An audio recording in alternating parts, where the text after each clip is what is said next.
एक बार देवर्षि नारद के मन में आया कि भगवान के पास बहुत महल है, एक आध हमको भी दे दे तो वहां आराम से टिक जाए, नहीं तो इधर उधर घूमते रहना पड़ता है। भगवान के द्वारिका में बहुत महल थे। नारद जी ने भगवान से कहा, भगवान आपके बहुत महल हैं, एक हमको दे दो तो हम भी आराम से रहें। आपके यहाँ खाने पीने का इंतजाम अच्छा ही है। भगवान ने सोचा कि यह मेरा भक्त है, विरक्त सन्यासी है, अगर यह कहीं राजसी ठाठ में रहने लगा तो थोड़े दिन में ही इसकी सारी विरक्ति भक्ति निकल जाएगी। हम अगर सीधा ना करेंगे तो ये बुरा मान जाएगा, लड़ाई झगड़ा करेगा कि इतने महल हैं और एक महल नहीं दे रहे हैं। भगवान ने चतुराई से काम लिया। भगवान ने नारद से कहा, जाकर देख लो, जिस महल में जगह खाली मिले वही तेरे नाम कर देंगे। नारद जी भी महल तलाशने निकल पड़े। भगवान की तो 16,108 रानियां और प्रत्येक के 11 बच्चे भी थे। ये द्वापर युग की बात है। सब जगह नारद जी घूम आए, लेकिन कहीं एक कमरा भी खाली नहीं मिला, सब भरे हुए थे। नारद जी ने आकर भगवान से कहा, भगवान वहां कोई जगह खाली नहीं मिली। भगवान ने कहा, फिर मैं क्या करूं, होता तो तुमको दे देता। नारद जी के मन में आया कि यह तो भगवान ने मेरे साथ धोखाधड़ी की है, नहीं तो कुछ न कुछ करके किसी को इधर उधर शिफ्ट कराकर खिसका कर एक कमरा तो दे ही सकते थे। इन्होंने मेरे साथ धोखा किया है, तो अब मैं भी इन्हें मजा चखाकर छोड़ूंगा। नारद जी रुक्मिणी जी के पास पहुंचे। रुक्मिणी जी ने नारद जी की आवभगत की, बड़े प्रेम से रखा। उन दिनों भगवान सत्यभामा जी के यहाँ रहते थे। एक आध दिन बीता तो नारद जी ने उनको दान की कथा सुनाई। सुनाने वाले स्वयं नारद जी दान का महत्व सुनाने लगे कि जिस चीज का दान करोगे वही चीज आगे तुम्हारे को मिलती है। जब नारद जी ने देखा कि यह बात रुक्मिणी जी को जम गई है, तो उनसे पूछा, आपको सबसे ज्यादा प्यार किससे है? रुक्मिणी जी ने कहा, ये भी कोई पूछने की बात है, भगवान हरि से ही मैं सबसे ज्यादा प्यार करती हूँ। नारद जी कहने लगे, फिर आपकी यही इच्छा होगी कि अगले जन्म में तुम्हें वे ही मिले। रुक्मिणी जी बोली, इच्छा तो यही है। नारद जी ने कहा, इच्छा है तो फिर दान कर दो, नहीं तो नहीं मिलेंगे। आपकी सौतें भी बहुत है, और उनमें से किसी ने पहले दान कर दिया तो प्रभु उन्हें मिल जाएंगे, इसलिए दूसरे करें इसके पहले आप ही कर दे। रुक्मिणी जी को बात जच गई कि जन्म जन्म में भगवान मिले तो दान कर देना चाहिए। रुक्मिणी से नारद जी ने संकल्प करा लिया। अब क्या था, नारद जी का काम बन गया। वहां से नारद जी सीधे सत्यभामा जी के महल में पहुंच गए और उनसे भी भगवान का दान करा लिया। इसके बाद नारद जी भगवान के पास पहुंचे और भगवान से कहा कि उठाओ कमंडल और चलो मेरे साथ। भगवान ने कहा, कहाँ चलना है, बात क्या हुई? नारद जी ने कहा, बात कुछ नहीं, आपको मैंने दान में ले लिया है, आपने एक कोठरी भी नहीं दी तो मैं अब आपको भी बाबा बनाकर पेड़ के नीचे सुलाऊंगा। नारद जी ने भगवान से सारी बात कह सुनाई। भगवान ने कहा, रुक्मिणी ने दान कर दिया है तो ठीक है, वह पटरानी है, उससे मिल तो आए। भगवान ने अपने सारे गहने गांठे, रेशम के कपड़े सब खोलकर सत्यभामा जी को दे दिए और बलकल वस्त्र पहनकर, भस्मी लगाकर और कमंडल लेकर वहां से चल दिए। उन्हें देखते ही रुक्मिणी के होश उड़ गए। पूछा, हुआ क्या? भगवान ने कहा, पता नहीं, नारद कहता है कि तुमने मुझे नारद जी को दान में दे दिया है। रुक्मिणी ने कहा, लेकिन वे कपड़े गहने कहाँ गए? उत्तम केसर को छोड़कर यह भस्मी क्यों लगा ली? भगवान ने कहा, जब दान दे दिया तो अब मैं उसका हो गया, इसलिए अब वे ठाट बाट नहीं चलेंगे, अब तो मैं भी बाबा ही बन जाऊंगा।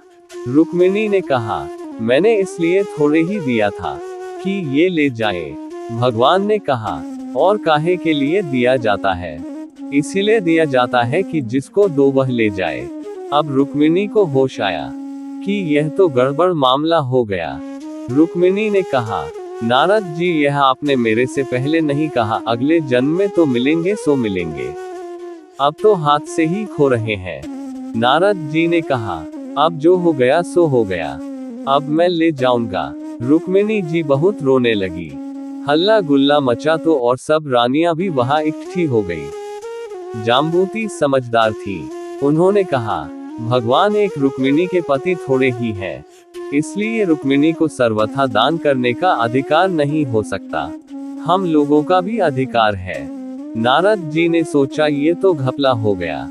कहने लगे, क्या भगवान के टुकड़े कराओगे? तब तो 16,108 हिस्से होंगे। रानियों ने कहा, नारद जी कुछ ढंग की बात करो। नारद जी ने विचार किया कि मुझे तो महल ही चाहिए था और ये दे नहीं रहे थे। अब मौका ठीक है, समझौते पर बात आ रही है।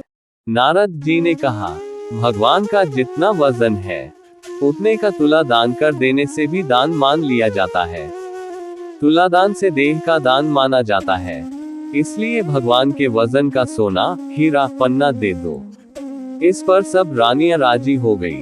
बाकी तो सब राजी हो गए, लेकिन भगवान ने सोचा कि यह फिर मोह में पड़ रहा है, इसका महल का शौक नहीं गया।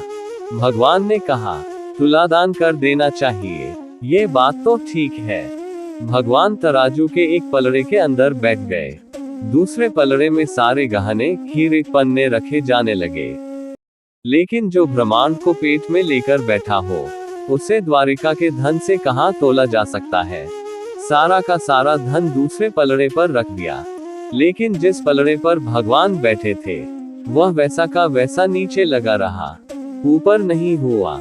नारद जी ने कहा, देख लो, तुला तो बराबर हो नहीं रहा है, अब मैं भगवान को ले जाऊंगा। सब कहने लगे, अरे कोई उपाय बताओ। नारद जी ने कहा, और कोई उपाय नहीं है। अन्य सब लोगों ने भी अपने अपने हीरे पन्ने लाकर डाल दिए, लेकिन उनसे क्या होना था, वे तो त्रिलोकों का भार लेकर बैठे थे। नारद जी ने सोचा, बढ़िया काम हो गया। उधर औरतें सब चीख रही थी।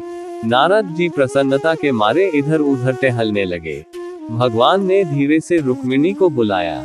रुक्मिणी ने कहा, कुछ तो हल निकालिए, आप इतना भार लेकर बैठ गए, हम लोगों का क्या हाल होगा। भगवान ने कहा, ये सब हीरे पन्ने निकाल लो, नहीं तो बाबा जी मान नहीं रहे हैं। ये सब निकाल कर तुलसी का एक पत्ता और सोने का एक छोटा सा टुकड़ा रख दो, तो तुम लोगों का काम हो जाएगा। रुक्मिणी ने सबसे कहा कि यह नहीं हो रहा है तो सब सामान हटाओ। सारा सोना, चांदी, पन्ना, हीरे हटा दिया गए और एक छोटे से सोने के पत्रे पर तुलसी का पत्ता रखा गया, तो भगवान के वजन के बराबर हो गया। सबने नारद जी से कहा, लो ले जाओ तुलादान। नारद जी ने खूब हिला डुला कर देखा कि कहीं कोई गड़बड़ी तो नहीं है। नारद जी ने कहा, इन्होंने फिर धोखा दिया, फिर जहां के तहां ये लेकर क्या करूंगा। उन्होंने कहा, भगवान यह आप अच्छा नहीं कर रहे हैं, केवल अपनी रानियों की बात सुनते हैं, मेरी तरफ देखो। भगवान ने कहा, आपकी तरफ क्या देखूं, आप सारे संसार के स्वरूप को समझकर फिर भी मोह के रास्ते जाना चाह रहे हैं, तो आपकी क्या बात सुनूं। तब नारद जी ने समझ लिया कि भगवान ने जो किया सो ठीक किया।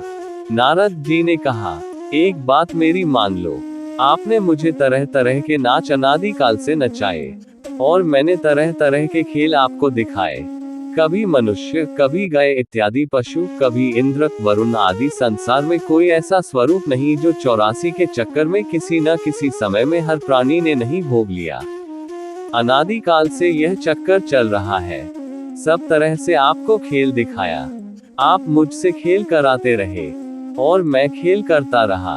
अगर आपको मेरा कोई खेल पसंद आ गया हो तो आप राजा की जगह पर हैं और मैं ब्राह्मण हूँ, तो मुझे कुछ इनाम देना चाहिए। मैं इनाम में चाहता हूँ कि मैं शोक मोह की भावना से निवृत्त होकर आपके परम धाम में पहुँच जाऊँ। और यदि आप कहो कि तूने जितने खेल किए सब बेकार है, तो भी आप राजा हैं। जब कोई बार बार खराब खेल करता है तो राजा हुक्म देता है कि इसे निकाल दो।